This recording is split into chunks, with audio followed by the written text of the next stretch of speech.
The last Raw of 2025 ended on a bang. I really enjoyed this episode. The main event, AJ and Dragon Lee, aka AJ Lee versus the Usos. Great match. We have a somewhat heelish Usos, at least in the way they wrestled anyway. Uh, which I'll talk about more of that in the coming days about what's the Mania plans there. But overall, really enjoyed it. The new champs are the Usos. The last week of the year, I'm really surprised they didn't just save that for next week. They're really building up that show next week as a really big deal, right? You have the Becky and Maxine match, and obviously the World Heavyweight Championship match. Maybe that's like a couple too many championship matches, but I ain't complaining. I really enjoyed that match. The triple threat match earlier, Raquel, Nikki, and Stephanie McCare. Really enjoyed that match. Pretty solid. It was very clear Stephanie McCare wasn't about to lose, so it was kind of like, but it was still a good match. The opening segment started off a bit wonky, but when CM Punk got out there, that's when things picked up. Punk and Braun had a little face-to-face for the first time, like actually going back and forth with each other, and it was so good. Oh my God, Braun was going crazy, and his promo game lately, I'm not gonna lie, like before this whole feud started, I was kind of iffy on his promo ability, but like after seeing him do cut promos against CM Punk, he really impressed me. I'll give him credit for that. And then CM Punk, one of the best talkers of all time, top 5, dare I say. He was talking this talk. Love this segment. Next week is finna be crazy. Who wins? I don't know. It can go either way. You can go with the angle of Braun winning, CM Punk going to Elimination Chamber, and there's something down in Chicago winning that rematch, or you could do some sort of interference, save that for later. I don't know. We'll see. But yeah, you got the little Rhea and Io versus the Kabuki Warriors. Little brawl. Promo's a little questionable, but little brawl was cool. I think it's very clear that Rhea and Io are winning next week.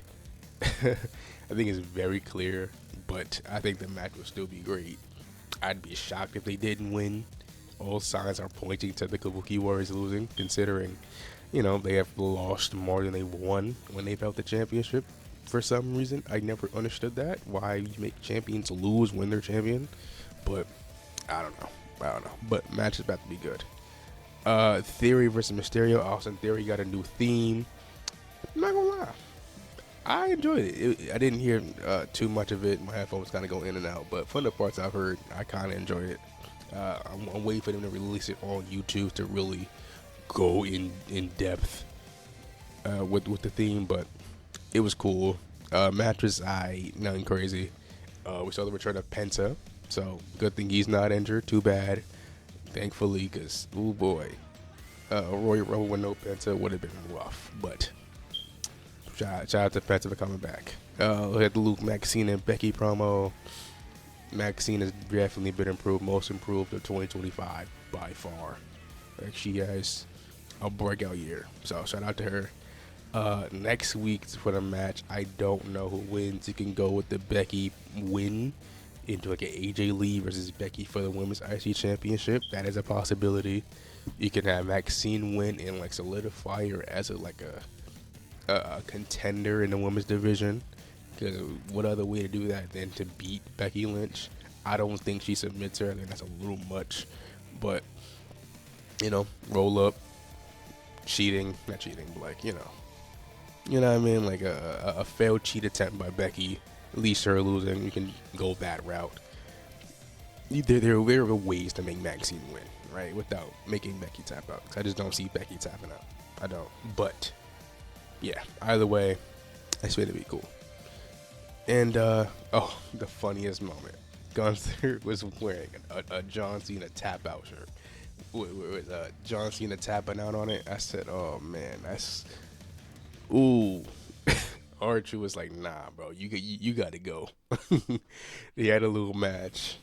It's Gunther versus R-Truth. It wasn't about to end in any other way than Gunther winning. But we saw signs of Ron Killings in there. I think that is the version of R-Truth I expected to see when he came back at Money in the Bank.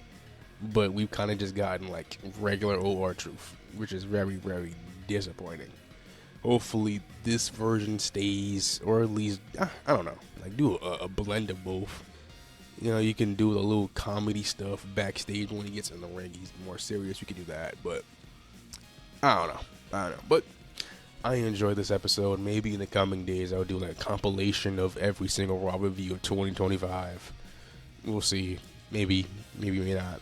I don't know. But let me know your thoughts on this episode of Raw and just overall Raw in 2025.